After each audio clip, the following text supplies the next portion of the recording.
விண்வெளியில் இருக்கும் செயற்கைக்கோள் ஒன்றை சுட்டு வீழ்த்தும் ஏவுகணையை இந்தியா வெற்றிகரமாக சோதனை செய்துள்ளதாக பிரதமர் நரேந்திர மோடி தெரிவித்துள்ளார். இந்த தொழில்நுட்பத்தை கொண்டுள்ள உலகின் 4வது நாடாக இந்தியா உருவெடுத்துள்ளதாகவும் மோடி பெருமிதம் தெரிவித்துள்ளார். இன்று நண்பகல் 11:45 முதல் 12 மணிக்குள் முக்கிய தகவலுடன் நாட்டு மக்களுக்கு உரையாற்ற உள்ளேன். தொலைக்காட்சி, ரேடியோ, சமூக வலைதளங்களில் பாருங்கள் என்று தனது ட்விட்டரில் பிரதமர் பதிவு செய்தார். இது நாடு முழுவதும் மிகப்பெரிய எதிர்பார்ப்பையும் பரபரப்பையும் ஏற்படுத்தியது. இதனைத் தொடர்ந்து 12:30 மணிக்கு பேசிய பிரதமர் மோடி, விண்வெளியில் இந்திய செயற்கைக்கோள்களை பாதுகாக்கும் நடவடிக்கையாக செயற்கைக்கோளை தாக்கி அழிக்கும் மிஷன் சக்தி சோதனையை இந்தியா வெற்றிகரமாக நிகழ்த்தியுள்ளதாக தெரிவித்தார். இதற்கு மிஷன் சக்தி என்று பெயரிடப்பட்டுள்ளதாகவும் கூறினார். அமெரிக்கா, ரஷ்யா, சீனாவிற்கு அடுத்தபடியாக இந்தியாவும் விண்வெளி சக்தியில் சூப்பர் லீகில் சேர்ந்துள்ளது. இந்த சாதனை முழுக்க இந்திய தொழில்நுட்பத்தை கொண்டு நிகழ்த்தப்பட்டுள்ளது. வெறும் 3 நிமிடங்களில் மிஷன் சக்தி வெற்றிகரமாக செயற்கைக்கோளை தாக்கி அழிக்கும் வல்லமை படைத்தது. हमारे वैज्ञानिकों ने अंतरिक्ष में, स्पेस में 300 किलोमीटर दूर LEO लो अर्थ ऑर्बिट में एक लाइव सैटेलाइट को मार गिराया है. இது இந்தியாவின் செயற்கைக்கோள்களையும் வான்வெளியையும் காக்கும் முயற்சியே தவிர மற்ற நாடுகளுக்கு எதிரான தாக்குதல் இல்லை என பிரதமர் மோடி தெரிவித்தார். சர்வதேச சட்டங்களுக்கு உட்பட்டே சோதனை நடத்தப்பட்டுள்ளதாகவும் விண்வெளி மிஷன் சக்தி நாட்டின் பாதுகாப்பை வலுப்படுத்தும் என்றும் கூறினார். லோ எர்த் ஆர்பிட் சேட்டலைட் எனப்படும் தாழ்வான உயரத்தில் பறக்கும் செயற்கைக்கோள்களை தாக்கி அழிக்கும் வகையில் மிஷன் சக்தி உருவாக்கப்பட்டுள்ளது. இதன் மூலம் இந்தியாவும் விண்வெளி வல்லரசாக ஏற்கனவே உருவெடுத்துள்ளது என்றும் தனது உரையில் மோடி குறிப்பிட்டார். பூமியின் மேல் பரப்பிற்கு மேல் 400 முதல் 1000 மைல் தொலைவில் வட்டமிடும் செயற்கைக்கோள்கள் லோ எர்த் ஆர்பிட்ஸ் எனப்படும். மிஷன் சக்தியை உருவாக்கிய விஞ்ஞானிகளுக்கும் பிரதமர் மோடி பாராட்டு தெரிவித்தார். பிரதமர் மோடியின் பேச்சு சமூக வலைதளங்களில் வைரலாகின. மிஷன் சக்தி தொடர்பான ஹேஷ்டேகுகள் ட்விட்டர் ட்ரெண்டிங்கிலும் முதலிடம் பிடித்துள்ளன. விண்வெளியில் செயற்கைக்கோளை வீழ்த்தும் ஏவுகணை சோதனை வெற்றியடைந்ததை அடுத்து மிஷன் சக்தியில் ஈடுபட்ட விஞ்ஞானிகளுடன் பிரதமர் நரேந்திர மோடி உரையாடினார். காணொலி காட்சி மூலம் இந்த கலந்துரையாடல் நிகழ்த்தப்பட்டது. சோதனை வெற்றியடைந்ததற்கு தனது மகிழ்ச்சியை தெரிவித்த பிரதமர் விஞ்ஞானிகளுக்கு தனது வாழ்த்துக்களையும் கூறிக்கொண்டார். இந்த சாதனை மூலம் தாங்கள் கொஞ்சமும் சளைத்தவர்கள் அல்ல என்ற செய்தியை உலகிற்கு விஞ்ஞானிகள் தெரிவித்துள்ளதாக பிரதமர் பெருமிதம் தெரிவித்தார்.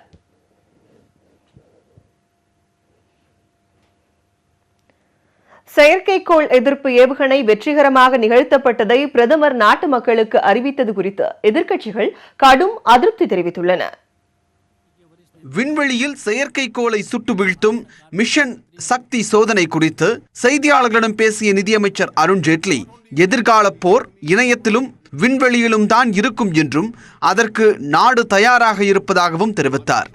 Tomorrow's wars will not be the same as yesterday's wars. Conventional army, navy, air force, उसके बाद साइबर के बाद स्पेस. இது குறித்து தனது ட்விட்டர் பக்கத்தில் பதிவிட்டுள்ள காங்கிரஸ் தலைவர் ராகுல் காந்தி, பாதுகாப்பு ஆராய்ச்சி மற்றும் வளர்ச்சி கழகத்திற்கு காங்கிரஸ் தலைவர் ராகுல் காந்தி வாழ்த்து தெரிவித்துள்ளார். DRDOவின் பணியை நினைத்து பெருமிதம் கொள்வதாகவும் அவர் கூறியுள்ளார். மேலும் பிரதமர் நரேந்திர மோடிக்கு உலக நாடக தினத்தை முன்னிட்டு தனது வாழ்த்துக்களை தெரிவித்துக் கொள்வதாக ராகுல் காந்தி குறிப்பிட்டுள்ளார். DRDOவின் சாதனையை பிரதமர் அறிவித்ததற்காக ராகுல் காந்தி இவ்வாறு கிண்டலாக பதிவிட்டுள்ளார். செயற்கைக்கோளை வீழ்த்தும் திட்டம் காங்கிரஸ் தலைமையிலான ஐக்கிய முற்போக்கு கூட்டணி அரசின் போது தொடங்கப்பட்டதாகவும் அதற்காக விஞ்ஞானிகளுக்கும் முன்னாள் பிரதமர் மன்மோகன் சிங்கிற்கும் தனது வாழ்த்துக்களை தெரிவித்துக் கொள்வதாகவும் காங்கிரஸ் கட்சியின் மூத்த தலைவர் அகமது பட்டேல் தனது ட்விட்டர் பக்கத்தில் தெரிவித்துள்ளார். ஆனால் அகமது பட்டேலின் இந்த கருத்தை DRDOவின் முன்னாள் தலைவர் VK சரஸ்வத் மறுத்துள்ளார். 2012-13 ஆண்டு தங்களுக்கு அனுமதி கிடைத்திருந்தால் 2014-15 ஆண்டே இந்த சாதனை நிகழ்த்தப்பட்டிருக்கும் என்றும் அவர் கூறியுள்ளார். தனது ட்விட்டர் பக்கத்தில் கருத்து தெரிவித்துள்ள மேற்கு வங்க முதலமைச்சர் மம்தா பானர்ஜி, விண்வெளி ஆய்வு மற்றும் வளர்ச்சி பல்லாண்டுகளாக நடைபெற்று வருவது என்றும் வழக்கம் போல் மோடி அவற்றின் பலனை தான் எடுத்துக்கொள்ள வேண்டும் என்று விரும்புகிறார் என்றும் தெரிவித்துள்ளார். அத்தனை பெருமைகளும் நமது விஞ்ஞானிகளுக்கும் ஆய்வாளர்களுக்கும் உரியது என்றும் மம்தா பானர்ஜி கூறியுள்ளார். பொதுத் தேர்தல் நடைபெறும் காலத்தில் விஞ்ஞானிகளின் சாதனைக்கு அரசியல் சாயம் பூசும் செயலுக்கு தேர்தல் ஆணையம் எப்படி அனுமதி அளித்தது என்பதை அறிய நாடு விரும்புவதாக தெரிவித்துள்ள மார்க்சிஸ்ட் கட்சியின் பொதுச் செயலாளர் சீதாராம் யெச்சூரி இது தொடர்பாக தேர்தல் ஆணையத்திற்கு கடிதம் ஒன்று எழுதியுள்ளார். ஜிடிபி எனப்படும் மொத்த உள்நாட்டு உற்பத்தி வளர்ச்சி மற்றும் மத்திய மாநில அரசுகளின் நிதி ஆகியவற்றை கொண்டு மாதந்தோறும் ஏழைகளுக்கு 6000 ரூபாய் வழங்கும் திட்டம் செயல்படுத்தப்படும் என முன்னாள் மத்திய நிதியமைச்சர் ப. சிதம்பரம் தெரிவித்துள்ளார். காங்கிரஸ் ஆட்சிக்கு வந்தால் நாடு முழுவதும் உள்ள ஏழை குடும்பங்களுக்கு ஆண்டுதோறும் 72,000 ரூபாய் வழங்கப்படும் என்று காங்கிரஸ் தலைவர் ராகுல் காந்தி வாக்குறுதி அளித்திருந்தார். இந்நிலையில் இந்த திட்டம் எவ்வாறு செயல்படுத்தப்படும் என சென்னையில் ப. சிதம்பரம் விளக்கம் அளித்தார். அடுத்த 5 ஆண்டுகளில் நாட்டின் பொருளாதார வளர்ச்சி 12% எட்டும் என கூறிய ப. சிதம்பரம் மொத்த உள்நாட்டு உற்பத்தி 400 லட்சம் கோடி ரூபாயை எட்டி 2 மடங்காக உயரும் என்றும் நம்பிக்கை தெரிவித்தார். உள்நாட்டு உற்பத்தி மற்றும் மத்திய மாநில அரசாங்க நிதிகளை கொண்டு இந்த திட்டம் செயல்படுத்தப்படும் என்றும் அவர் விளக்கமளித்தார். பிறகு 2004-2014 ஆகிய 10 ஆண்டுகளிலே இந்திய பொருளாதாரம் அபரிதமான வளர்ச்சியை அடைந்திருக்கிறது. இந்த வளர்ச்சி தான் எங்களுக்கு நம்பிக்கையை தந்திருக்கிறது. இந்தியாவுடைய மொத்த உற்பத்தி 200 லட்சம் கோடி, ஆண்டுக்கு ஏறத்தாழ 12% வளர்ச்சியை அடையும். 5 ஆண்டுகளிலே ஏறத்தாழ 400 லட்சம் கோடியே இது எட்டும். அதேபோல மத்திய அரசுடைய வருமானம், மாநில அரசுடைய வருமானங்கள், செலவினங்களை எல்லாம் கணக்கிட்டு பார்த்தால் இன்றைய வருமானம் என்பது 5 ஆண்டுகளிலே இரட்டிப்பாகிவிடும். தொடர்ந்து பேசிய அவர் இந்த புதிய திட்டத்தினால் நடைமுறையில் உள்ள சமூக பொருளாதார மேம்பாட்டு திட்டங்களுக்கான மானியம் பாதிக்கப்படாது என்றார். 100 நாள் வேலைவாய்ப்பு திட்டத்தை செயல்படுத்தியது போன்றே இந்த திட்டத்தையும் செயல்படுத்துவோம் என ப. சிதம்பரம் உறுதியளித்தார். மேலும் இந்த திட்டத்தினை ஆட்சிக்கு வந்த உடனேயே செயல்படுத்த முடியாது என்றும் படிப்படியாகவே செயல்படுத்த இருப்பதாகவும் கூறினார். இந்த திட்டத்தை நாங்கள் செயல்படுத்துவோம். எப்படி 100 நாள் வேலைவாய்ப்பு திட்டத்தை அறிவித்த போது இதை செயல்படுத்த முடியாது என்று சொன்னார்கள், செயல்படுத்தி காட்டினோம். அதை போல இந்த திட்டம் குறைந்தபட்ச வருமான உத்தரவாத திட்டம், ஹிந்தியில நியாய் நியூந்தமாயு யோஜனா, தமிழிலே ஏழைகளுக்கு நீதி திட்டத்தை நிச்சயமாக காங்கிரஸ் கட்சி காங்கிரஸ் அரசு நிறைவேற்றும் என்ற உறுதியை காங்கிரஸ் கட்சியின் தலைவர் சார்பிலே உங்களுக்கு நான் தருகிறேன். நேரடியாக பணம் வழங்குவதன் மூலம் வறுமையை உடனடியாக ஒழிக்க முடியும் என்று குறிப்பிட்ட அவர் நேரடி பண விநியோக திட்டங்கள் வளர்ந்த நாடுகளிலும் நடைமுறையில் இருப்பதாக குறிப்பிட்டார். வறுமையை ஒழிக்க வேண்டும் என்ற மகாத்மா காந்தியின் கனவை நனவாக்குவதே இதன் நோக்கம் என்று கூறிய சிதம்பரம் இந்த திட்டத்தினால் 25 கோடி மக்கள் பயனடைவார்கள் என்றும் தெரிவித்தார். காங்கிரஸ் தலைவர் ராகுல் காந்தியின் ஏழைகளுக்கான குறைந்தபட்ச ஊதிய உறுதி திட்டத்தால் ஏழை மக்கள் இந்த நாட்டின் எஜமானர்கள் என்ற நிலையை ஏற்படும் என திமுக தலைவர் மு. ஸ்டாலின் தெரிவித்துள்ளார். திமுக தலைவர் மு. ஸ்டாலின் வெளியிட்டுள்ள அறிக்கையில் பொருளாதாரத்தில் பின்தங்கியுள்ள ஏழைகளுக்கு மாதம் 6000 ரூபாய் வழங்கும் வகையில் ராகுல் காந்தி அறிவித்துள்ள திட்டத்தை திமுக சார்பில் வரவேற்பதாக தெரிவித்துள்ளார். கடன் தள்ளுபடிக்காக போராடிய விவசாயிகள் பற்றியோ ஏழைகள் பற்றியோ பிரதமர் துளியும் கவலைப்படவில்லை என்றும் சாடியுள்ளார். இந்த நிலையில் ராகுல் காந்தியின் அறிவிப்பு ஏழைகளுக்கு வரப்பிரசாதமாக மட்டுமின்றி அட்சய பாத்திரமாக தெரிவதாகவும் மு. ஸ்டாலின் கூறியுள்ளார். இந்த திட்டத்தை பாஜகவினர் எதிர்ப்பது எரிச்சலின் வெளிப்பாடு என்றும் அவர் தெரிவித்துள்ளார். காங்கிரஸ் கட்சியின் இந்த திட்டம் குறித்து கருத்து தெரிவித்துள்ள பொருளாதார வல்லுநர், இந்த திட்டம் சமூக ஏற்றத்தாழ்வு குறைய ஓரளவு உதவிகரமானதாக அமையும் என நம்பிக்கை தெரிவித்துள்ளார். இப்போ இந்தியாவில் இது அறிவிச்சாங்க அப்படின்னு சொன்னால் உலகத்திலே எல்லா அளவுக்கும் மிகப்பெரிய ஒரு திட்டமாக அது உருவாகிறதுக்கு ஒரு வாய்ப்பு இருக்குது. ரெண்டாவது இதை பற்றி என்ன சந்தேகம் சொல்கிறாங்க அப்படின்னா, இது பணம் எங்கேருந்து வரும் அப்படின்னு சொல்லிட்டு. இந்திய பொருளாதாரம் எவ்வளோ பெரிய பொருளாதாரம்னு சொல்கிறோம், எவ்வளோ வேகமான பொருளாதாரம்னு சொல்கிறோம்.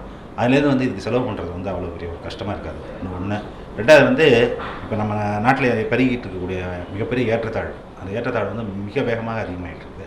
அது சமாளிக்கிறதுக்கும் இது ஒரு திட்டம் ஓரளவுக்கு உதவியாக இருக்கும். முழுசாக உதவியாக இருக்காது, ஆனால் ஓரளவுக்கு உதவியாக இருக்கும். காங்கிரஸ் கட்சி மாதம் 6000 ரூபாய் வழங்குவோம் என்பது மிகப்பெரிய மோசடி என அமைச்சர் ராஜேந்திர பாலாஜி விமர்சித்துள்ளார். ஸ்ரீவில்லிபுத்தூரில் செய்தியாளர்களிடம் பேசிய அவர் ராகுல் காந்தியை ராஜீவ் காந்தி என குறிப்பிட்டார். 6000 ரூபாய் வழங்குவதாக அவர்கள் தெரிவித்தால் நாங்கள் 2 லட்சம் ரூபாய் தருவோம் என சொல்ல வேண்டியதிருக்கும் என்றும் அவர் தெரிவித்துள்ளார். ராஜீவ் காந்தி சொல்றது மிகப்பெரிய மோசடி, சீட்டிங். 72,000 எப்படி கொடுக்க முடியும்? வருஷத்துக்கு மாசம் 6,000 எப்படி கொடுக்க முடியும்? ஏழை மக்களை, எளிய மக்களை, விவசாய மக்களை பொய்ய சொல்லி ஓட்டு வாங்க பார்க்கிறாரு. காங்கிரஸ் திமுக கூட்டணி பொய்ய சொல்லுது. காங்கிரஸ் கட்சி அறிவித்துள்ள திட்டம் நிறைவேற்ற முடியாதது என்றும் அமைச்சர் ராஜேந்திர பாலாஜி தெரிவித்தார்.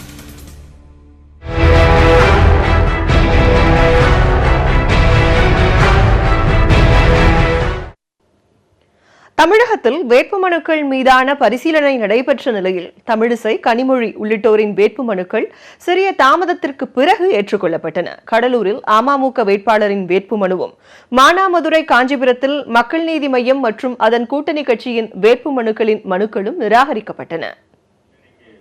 சென்னை பெரம்பூர் சட்டப்பேரவை இடைத்தேர்தலுக்கு காலையில் வேட்புமனு மீதான பரிசீலனை தொடங்கிய போதே பதற்றமான சூழல் நிலவியது. முதலில் மக்கள் நீதி மய்யம் வேட்பாளர் பிரியதர்ஷினியின் வேட்புமனுவில் பிழை உள்ளதாக அதிமுக வேட்பாளரும் அவர்களது ஆதரவு பெற்ற சுயேட்சை வேட்பாளர்களும் வாக்குவாதம் செய்தனர். இருப்பினும் நீண்ட நேரம் நீடித்த பதற்றத்திற்கு பிறகு பிரியதர்ஷினியின் மனு ஏற்றுக்கொள்ளப்படுவதாக அறிவிக்கப்பட்டது. தொடர்ந்து அமமுக வேட்பாளர் வெற்றிவேல் மனு மீதான பரிசீலனை தொடங்கிய போதே அதிமுகவினர் கடும் எதிர்ப்பு தெரிவித்தனர்.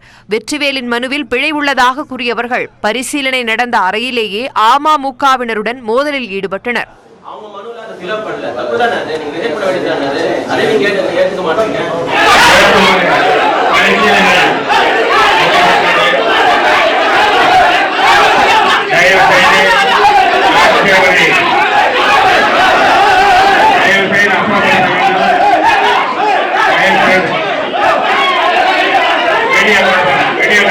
இதனால் பதற்றமான சூழல் நிலவியது. பின்னர் போலீசார் அவர்களை வலுக்கட்டாயமாக வெளியேற்றியதால் நிலைமை சீரானது. இதையடுத்து வெற்றிவேலின் வேட்புமனு ஏற்கப்படுவதாக தேர்தல் நடத்தும் அலுவலர் அறிவித்தார். வேட்பாளர், முகவர், முன்மொழிந்தவர்கள் என 4 பேர் மட்டுமே அனுமதி உள்ள நிலையில் வேட்பாளருடன் அதிகமானோரை அனுமதித்ததே இந்த பதற்றத்திற்கு காரணம் என்ற குற்றச்சாட்டு எழுந்துள்ளது.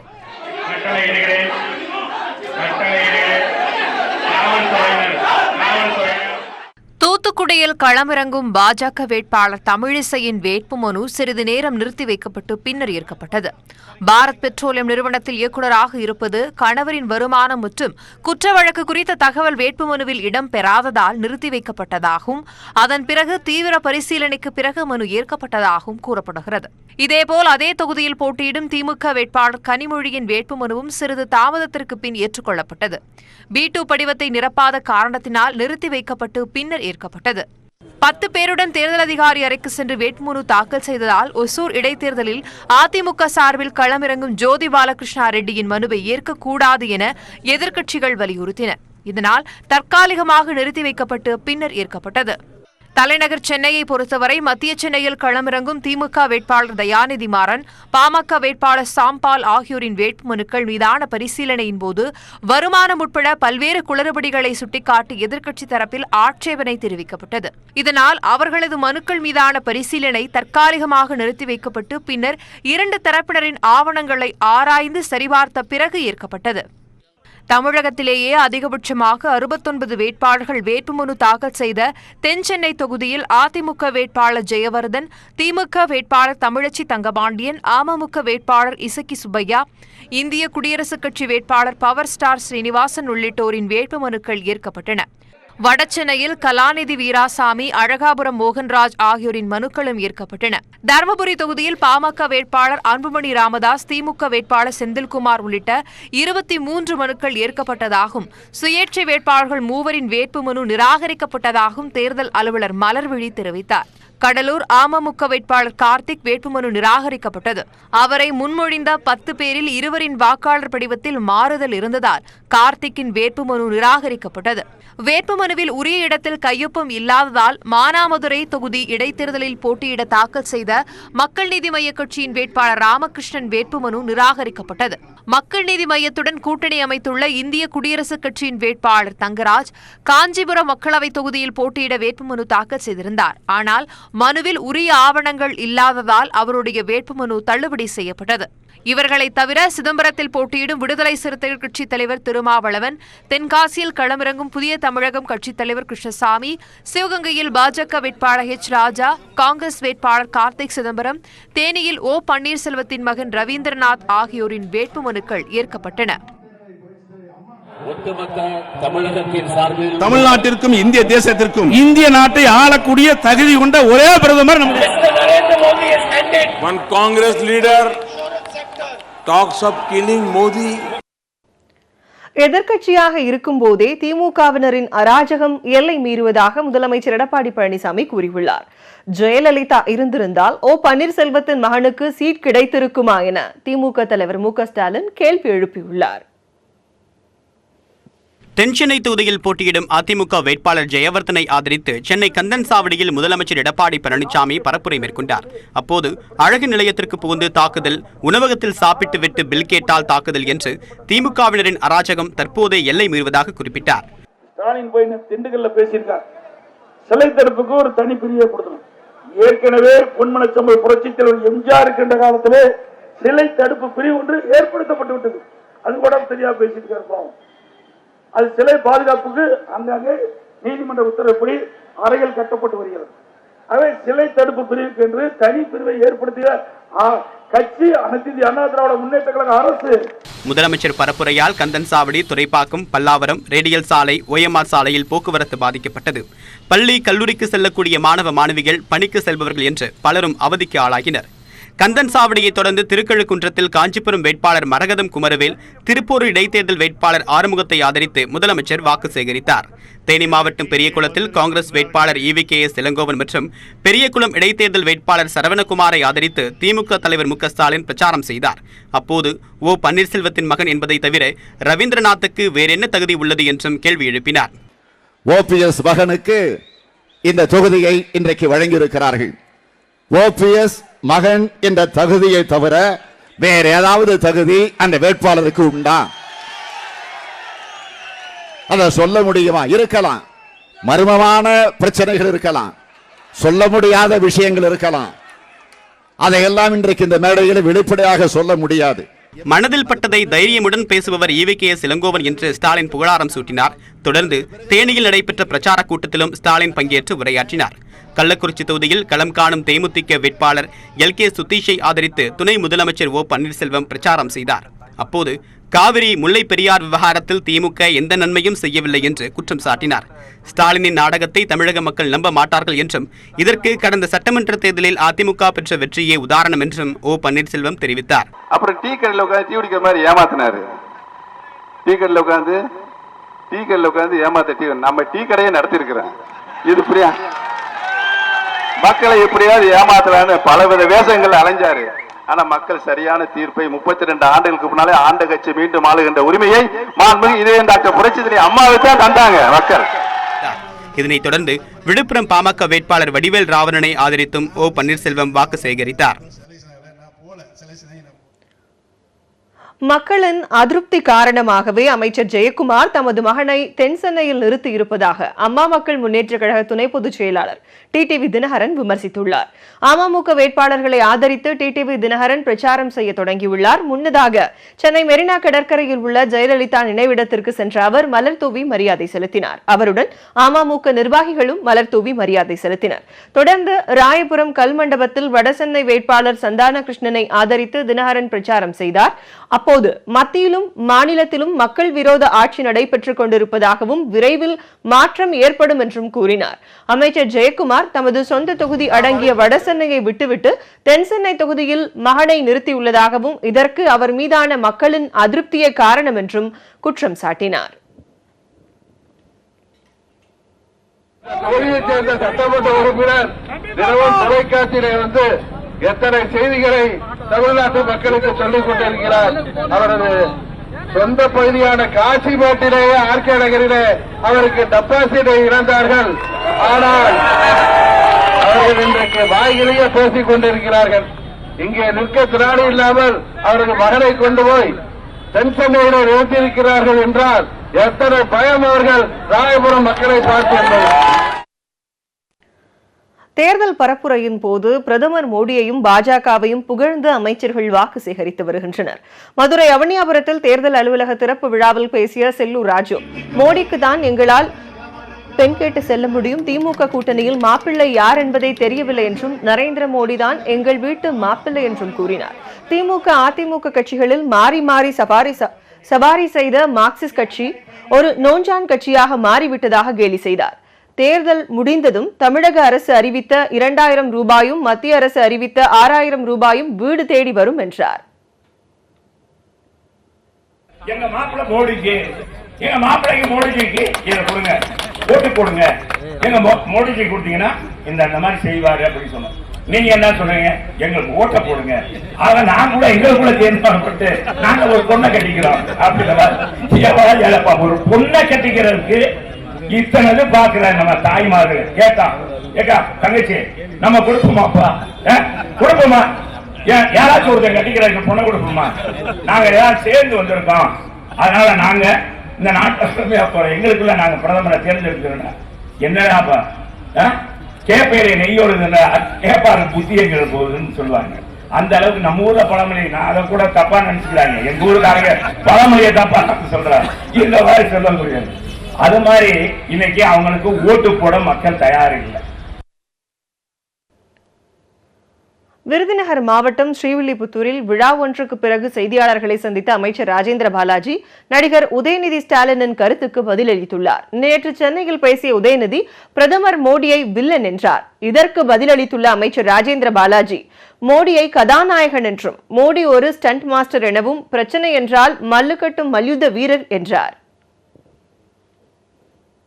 மோடி அவருக்கு வேணா அவர் வில்லனா தெரியும், அவர் எதிர்கட்சி சேர்ந்தவங்க, அவருக்கு எப்படி அவர் மோடி இந்தியாவுடைய கதாநாயகன், இந்தியாவை பாதுகாக்கக்கூடிய ஒரு ஸ்டண்ட் மாஸ்டர். இந்தியாவுக்கு பிரச்சனை சொன்னால் அதை மல்லுக்கட்டக்கூடிய ஒரு மல்யுத்த வீரன் நரேந்திர மோடி. அவரை எதிர்க்கக்கூடியவர்களுக்கு, சமூக விரோதிகளுக்கு அவர் வில்லனா தெரிறாரு. அதுக்கு நம்ம என்ன செய்ய முடியும்? தொடர்ந்து பேசிய அவர், அதிமுக கட்சி அடகு வைக்கப்பட்டுள்ளதாக ஸ்டாலின் கூறியது குறித்து பதிலளிக்கும் வகையில், அதிமுக அடகு வைக்கப்படவும் இல்லை, விற்கப்படவும் இல்லை, பெட்டகத்தில் பத்திரமாக உள்ளது என்றார். ஸ்டாலின் அதிமுக கட்சியை மோடியிடம் அடகு வைத்து விட்டார்கள். நாங்க யார்கிட்டயும் அடகு வைக்கல, யார்கிட்டயும் விற்கவும் செய்யல. அதிமுக நல்லா எங்கிட்ட பாதுகாப்பு பெட்டகத்தில் வச்சிருக்கோம். நல்லா கட்சி வலுவா இருக்கு. அதிமுகவுக்கு திமுகவுக்கு தான் போட்டி, அதில் ஒன்றும் பிரச்சனை கிடையாது. நாங்கள் ஜெயிக்க போகிறோம், நாங்கள் ஆள போகிறோம், திமுக வாழ போகுது, அவ்வளோதான். தூத்துக்குடி மக்களவை தொகுதியில் போட்டியிடும் பாஜக வேட்பாளர் தமிழிசை சவுந்தரராஜனை ஆதரித்து அமைச்சர் கடம்பூர் ராஜு இன்று பரப்புரை மேற்கொண்டார். அப்போது மேடையில் பேசிய அவர், மீண்டும் மோடி வேண்டும் மோடி என்ற பாரதிய ஜனதா கட்சியின் முழக்கத்தை மாற்ற வேண்டும் என்றார். மாறாக என்றும் மோடி என்றும் கூறும்படி முழக்கமிட்டார். இந்தியாவிலேயே எப்போதும் பிரதமராக இருக்க தகுதியானவர் மோடி என்றும் மேடையில் அமைச்சர் உற்சாகத்துடன் பேசினார். மோடி என்று சொன்னார்கள், அது அல்ல, என்றும் மோடி, இதுதான் இனிமேல் இந்தியாவின் முழக்கம். இனிமேல் மீண்டும் மோடி என்பது கிடையாது. இனிமேல் இந்தியாவை ஆள தகுதி படைத்த ஒரே பிரதமர் என்று சொன்னால் அந்த முழக்கத்தை நாம் மாற்ற வேண்டும். மீண்டும் மோடி அல்ல, இனிமேல் என்றும் மோடி பாரத பிரதமராக வர வேண்டும். நாடாளுமன்ற தேர்தலில் முதலமைச்சர் எடப்பாடி பழனிசாமி மற்றும் திமுக தலைவர் மு க ஸ்டாலின் ஆகிய இருவரின் தேர்தல் பரப்புரையின் முக்கிய அம்சங்களும் அவர்களின் வியூகங்கள் எந்த அளவுக்கு பொதுமக்களை சென்றடைந்திருக்கிறது என்பதையும் இப்போது பார்க்கலாம். நாடாளுமன்ற தேர்தலை முன்னிட்டு சூறாவளி பரப்புரையில் ஈடுபட்டுள்ள முதலமைச்சர் பழனிசாமியின் பரப்புரையும் திமுக தலைவர் மு க ஸ்டாலின் வாக்கு சேகரிப்பு மக்களின் கவனத்தை ஈர்த்துள்ளது. அந்த வகையில் மு க ஸ்டாலின் முன்வைக்கும் குற்றச்சாட்டுகள் பெரும்பாலும் பாஜகவுடன் அதிமுக கூட்டணி வைத்தது பற்றியே இருக்கிறது. அதிமுக பாஜக கூட்டணி சந்தர்ப்பவாத கூட்டணி, கொள்கையில்லா கூட்டணி, வேரரசியல் கூட்டணி என மு க ஸ்டாலின் குற்றம் சாட்டுகிறார். எம்ஜிஆர், ஜெயலலிதா கட்டிக்காத்த அதிமுகவை பிரதமர் மோடி, அமித்ஷா ஆகியோரிடம் முதலமைச்சர் பழனிசாமி அடகு வைத்து விட்டார். அதிமுகவின் ஊழல் ஆட்சியை டெல்லியிலிருந்து பிரதமர் மோடி காப்பாற்றுகிறார் எனவும் ஸ்டாலின் குற்றம் சாட்டுகிறார். மோடி காவலாளி என்று சொல்லுகிறார். உண்மைதான், மோடி காவலாளி தான். யாருக்கு காவலாளி?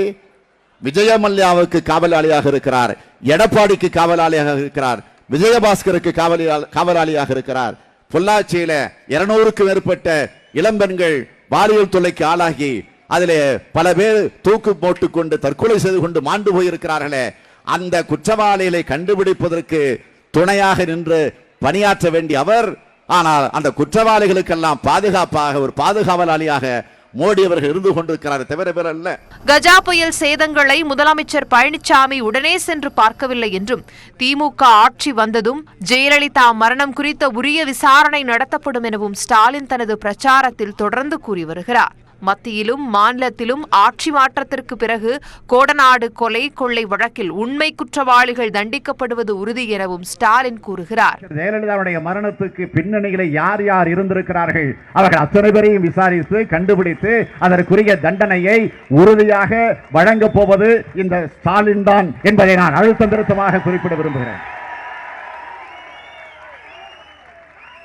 இங்க இருக்கக்கூடிய மகிழ்ச்சி அடைகிறார்களோ இல்லையோ, இங்க இருக்கக்கூடிய நீங்கள் மகிழ்ச்சி அடைகிறீர்களோ இல்லையோ, அதிமுகவை சார்ந்த உண்மையான தொண்டர்கள் நிச்சயமாக மகிழ்ச்சி அடைவார்கள் என்று நான் நம்புகிறேன். திமுக காங்கிரஸ் கூட்டணி 15 ஆண்டுகளில் என்ன சாதனை செய்தது என கேள்வி எழுப்பும் முதலமைச்சர் எடப்பாடி பழனிசாமி திமுகவில் வாரிசுகள் மட்டுமே வேட்பாளர்களாக அறிவிக்கப்படுவதாக விமர்சிக்கிறார். மத்தியிலும் மாநிலத்திலும் ஒருமித்த கருத்தோடு உள்ள கட்சிகள் ஆட்சிக்கு வந்தால்தான் தமிழகத்தில் வளர்ச்சி ஏற்படும் என கூறும் முதலமைச்சர் சிஆர்பிஎஃப் வீரர்கள் மீது நிகழ்த்தப்பட்ட தீவிரவாத தாக்குதலை சுட்டிக்காட்டி மத்தியில் நிலையான உறுதியான பாதுகாப்பான ஆட்சி அமைய மோடி மீண்டும் பிரதமராக வர வேண்டும் என வலியுறுத்துகிறார். பாஜக ஆட்சிக்கு வந்தால் தமிழகத்தில் 16 லட்சம் ஏழைகளுக்கு இலவச வீடுகள் கட்டித்தரப்படும் எனவும், அரசின் சார்பில் ஏழை மக்களுக்கு 2000 ரூபாய் கொடுப்பதை தடுக்க நினைக்கும் கும்பல் திமுக என்றும் சாடுகிறார். ஏழை குடும்ப தொழிலாளிக்கு 2000 ரூபாய் வழங்கப்படும் என்று அறிவிப்பு கொடுத்து திட்டத்தை துவக்கி வைத்து தேர்தல் முடிந்தவுடன் அந்த திட்டம் செயல்படுத்தும் என்பதை தருணத்தில் தெரிவிக்கிறேன். 2000 ரூபாய் எல்லா தொழிலாளிகளுக்கும் வழங்கப்படும். அதே போல ஏழை குடும்பத்தை சேர்ந்த வீடு இல்லாதவர்களுக்கு சென்னை மாநகரத்தில் அனைவருக்கும் காங்கிரீட் அடுக்குமாடி வீடு கட்டி தரப்படும். விவசாயி ஹெலிகாப்டரில் பறப்பதை மு.க. ஸ்டாலினால் பொறுத்துக் கொள்ள முடியவில்லை எனவும், கோடநாடு கொலை கொள்ளை வழக்கில் கைது செய்யப்பட்டவர்களை ஜாமீனில் எடுத்ததே திமுக தான் என்றும் குற்றம் சாட்டுகிறார். கோடநாட்டில் கொள்ளையடிச்சிருக்கலாம், அந்த கொள்ளையை கண்டுபிடிச்சதே அதிமுக தான். அதிமுக அரசு தான் கண்டுபிடிச்சிருக்குது. ஆனா கண்டுபிடிச்சு சிறையில் அடைக்கின்ற குற்றவாளிக்கு ஜாமீன் கொடுத்தது திமுக. ஜாமீன் கொடுத்தது திமுக. அப்படின்னா அந்த கொலைக்கு அவர்களுக்கு சம்பந்தம் இருக்கின்ற மக்கள் இன்னைக்கு சந்தேகப்படுறாங்க.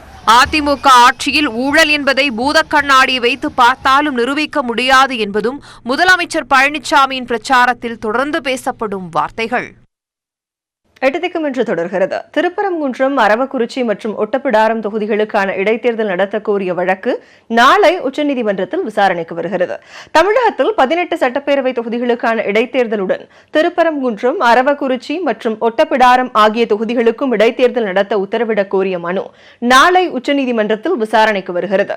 மக்களவைத் தேர்தலுடன் இணைந்து 3 தொகுதிகளுக்கான இடைத்தேர்தலையும் நடத்த வேண்டும் என திமுக சார்பில் மனு தாக்கல் செய்யப்பட்டது. இந்த மனு மீது பதிலளிக்க தேர்தல் ஆணையத்துக்கு ஏற்கனவே உச்சநீதிமன்றம் உத்தரவிட்டுள்ளது. இதனிடையே தேர்தல் ஆணைய அதிகாரிகளை சந்தித்த திமுகவின் மாநிலங்களவை உறுப்பினர்கள் தேர்தலை விரைந்து நடத்த வேண்டும் என வலியுறுத்தியிருந்தனர்.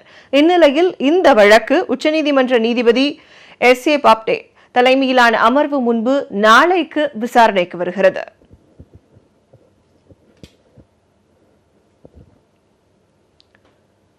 சுங்கத்துறையினர் என கூறி தனியார் பண பரிவர்த்தனை நிலையத்தில் 27 லட்சம் ரூபாய் பணம் நூதன முறையில் கொள்ளையடிக்கப்பட்டுள்ளது.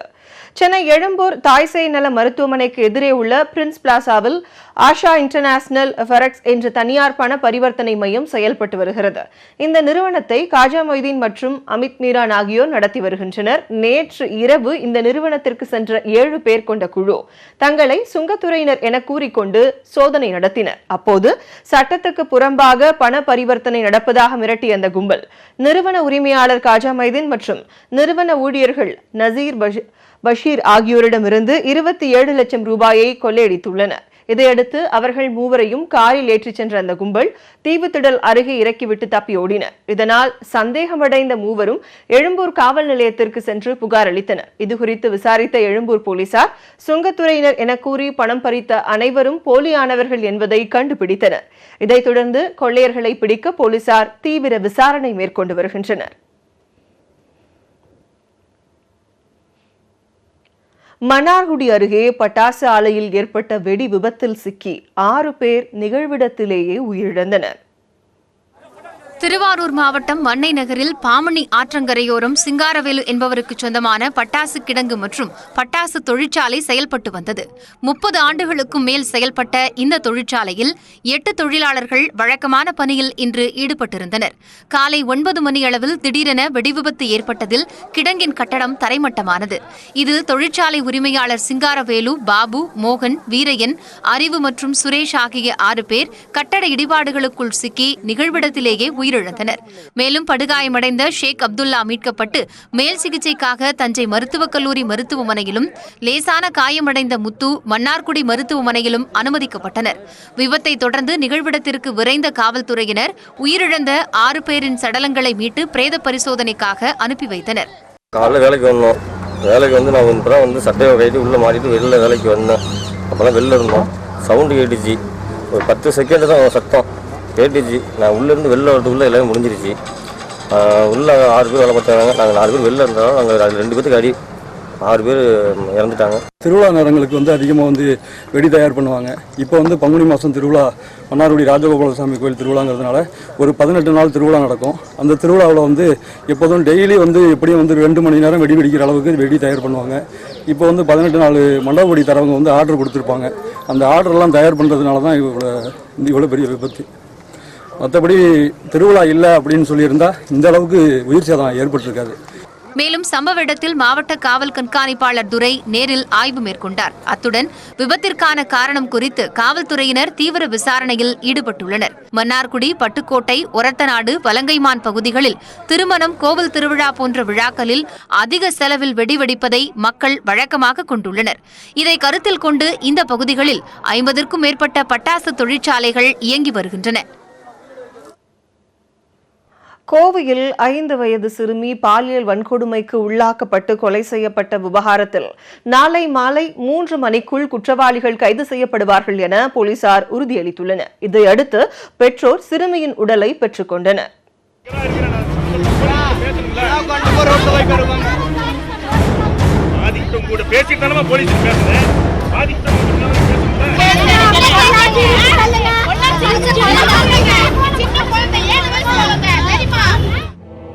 பொள்ளாச்சி விவகாரம் ஏற்படுத்திய அதிர்வலைகள் ஓயும் முன்னே கோவையிலிருந்து மற்றொரு அதிர்ச்சிகர சம்பவம் நேற்று வெளிச்சத்திற்கு வந்தது.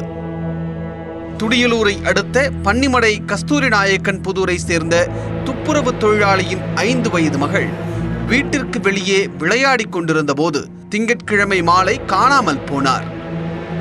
போலீசாரும் பெற்றோரும் தேடி வந்த நிலையில் நேற்று காலை வீட்டிற்கு அருகே ஒரு சந்தில் முகத்தில் டி-ஷர்ட் சுற்றப்பட்ட நிலையில் சிறுமியின் சடலம் மீட்கப்பட்டது.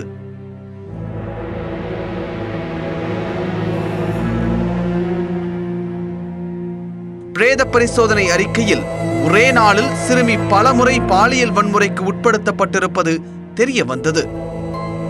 இந்நிலையில் குற்றவாளிகளை கைது செய்ய கோரி சிறுமியின் பெற்றோர், உறவினர்கள் மற்றும் பல்வேறு அரசியல் கட்சிகளை சேர்ந்த 500க்கும் மேற்பட்டோர் துடியலூர் பேருந்து நிலையம் முன்பு 2வது நாளாக போராட்டத்தில் ஈடுபட்டனர்.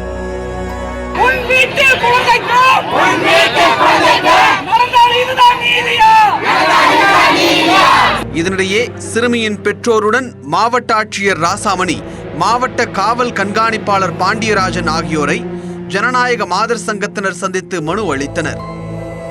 குற்றவாளிகள் மீது விரைந்து நடவடிக்கை, சிறுமியின் குடும்பத்திற்கு 25 லட்சம் ரூபாய் நிவாரண நிதி, குடும்பத்தில் ஒருவருக்கு அரசு வேலை போன்ற கோரிக்கைகளை அந்த மனுவில் அவர்கள் வலியுறுத்தி இருந்தனர். கோவையை பொறுத்த வரைக்கும் சொல்லவே முடியாத மிகவும் ஒரு என்ன சொல்கிறது, வருத்தமான சூழலில் நாங்கள்லாம் இருக்கிறோம். பெண்கள் வாழவே பாதுகாப்பு இல்லாத ஒரு சூழல் கோவையில் இருக்கக்கூடிய ஒரு அச்சமான சூழல் இருப்பதாக ஜனநாயக மாதர் சங்கம் பார்க்கிறது.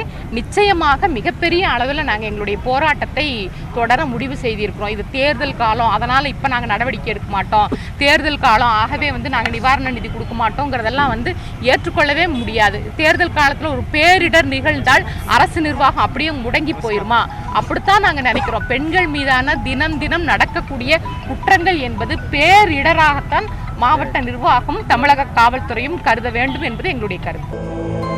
அதே நேரத்தில் தவறு செய்தவர்கள் மீது உரிய நடவடிக்கை எடுக்கப்படும் என்று மாவட்ட ஆட்சியர் ராசாமணி கூறியுள்ளார்.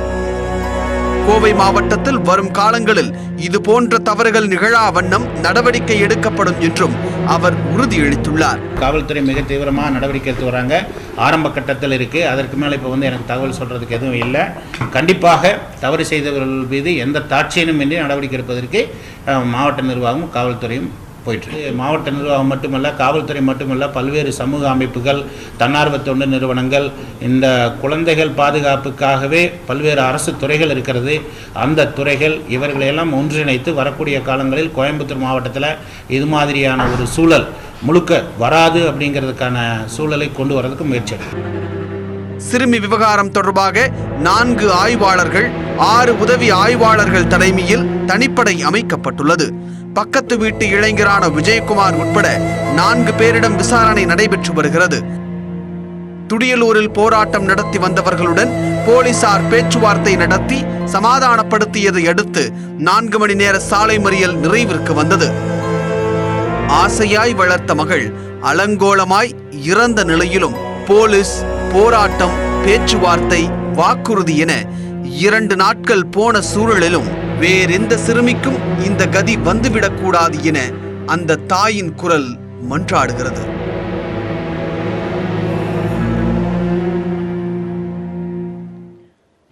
கெட்டுப்போன ரத்தம் ஏற்றியதால் தமிழகத்தில் 15 பேர் உயிரிழந்ததாக கூறப்படும் புகார் குறித்து தமிழக அரசுக்கு மாநில மனித உரிமைகள் ஆணையம் நோட்டீஸ் அனுப்பியுள்ளது.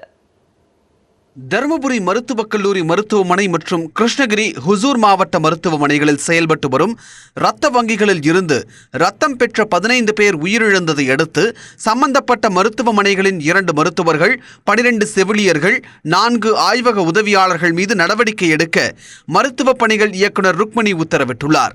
இது தொடர்பாக விசாரித்து அறிக்கை தாக்கல் செய்ய எய்ட்ஸ் கட்டுப்பாட்டு இயக்குநர் செந்தில்ராஜ் தலைமையில் குழு அமைக்கப்பட்டுள்ளதாகவும் அவர் குறிப்பிட்டார். இப்போ நாங்க ஒரு ஸ்பெஷல் டீம் ஃபார்ம் பண்ண போறோம். டிஎம்இ அண்ட் டிஎம்எஸ் சேர்ந்து இந்த டிரான்ஸ்ஃபியூஷன் மெடிசன் சொல்லி ஒரு எக்ஸ்பர்ட் இருக்காங்க, அவங்க அப்புறம் பெத்தாலஜிஸ்ட் சேர்ந்து ஒரு என்கொயரி கமிட்டி போடுறோமா, போட்டுட்டு அதோட ரிப்போர்ட் வரவிட்டு ஃபுல் டீட்டெயிலா நாங்க விளக்கம் கொடுக்கிறோம்.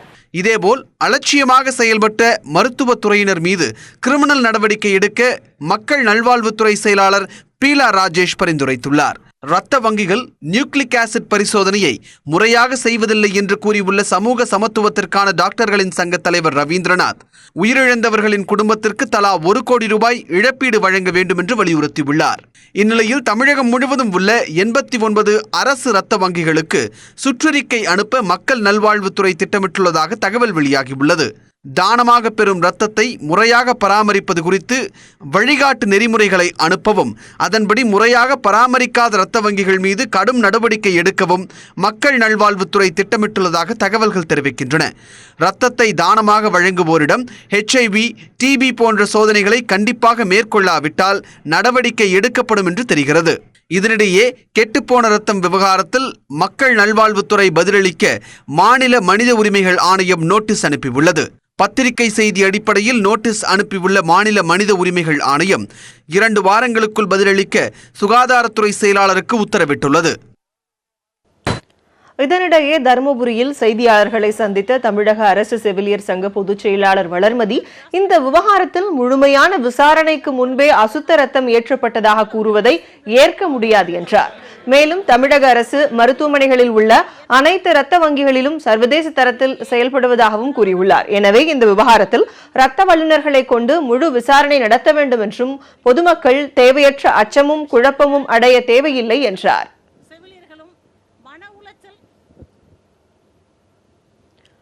பொள்ளாச்சி பாலியல் வழக்கில் சிபிசிஐடி முன் ஆஜராக முடியாது என திமுக மாவட்ட செயலாளர் தென்றல் செல்வராஜின் மகன் தரப்பில் கடிதம் வழங்கப்பட்டுள்ளது. பொள்ளாச்சியில் 200க்கும் மேற்பட்ட இளம் பெண்களை ஏமாற்றி அடித்து துன்புறுத்தி பாலியல் வன்கொடுமை செய்த சம்பவத்தில் திருநாவுக்கரசு, சபரிராஜன், சதீஷ், வசந்தகுமார் ஆகியோர் கைது செய்யப்பட்டனர். மேலும் அதிமுகவிலிருந்து நீக்கப்பட்ட பார் நாகராஜன், திமுக மாவட்ட செயலாளர் தென்றல் செல்வராஜின் மகன் மணிமாறன் உள்ளிட்டோருக்கும் பாலியல் வன்கொடுமை வழக்கில் தொடர்புள்ளதாக கூறப்படுகிறது. இந்நிலையில் பார் நாகராஜன், மணிமாறன் ஆகியோர் 28ஆம் தேதிக்குள் ஆஜராக வேண்டும் என சிபிசிஐடி சம்மன் அனுப்பியது. அதன்படி சிபிசிஐடி அலுவலகத்தில் மாலை 3:30 மணியளவில் பார் நாகராஜன் ஆஜரானார். அவரிடம் 3 மணி நேரத்திற்கும் மேலாக சிபிசிஐடி போலீசார் விசாரணை நடத்தி வருகின்றனர். இந்நிலையில் மணிமாறன் தரப்பிலிருந்து 10க்கும் மேற்பட்ட திமுக வழக்கறிஞர்கள் ஆஜராகி சிபிசிஐடி போலீசாரிடம் கடிதம் வழங்கினர்.